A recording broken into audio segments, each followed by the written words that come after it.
Moving on to dinner, we're gonna do a mushroom risotto, and then we're gonna add some yams and potatoes that have been par cooked with aromatics.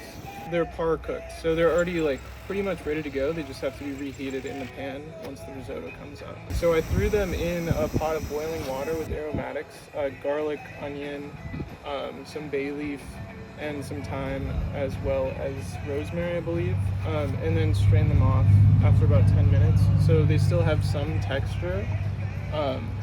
So they'll be heartier in the bike. A French mirepoix, so equal parts celery, onion, carrot, in water, and then you add like a sachet of spices. Thyme can be thrown in practically any time.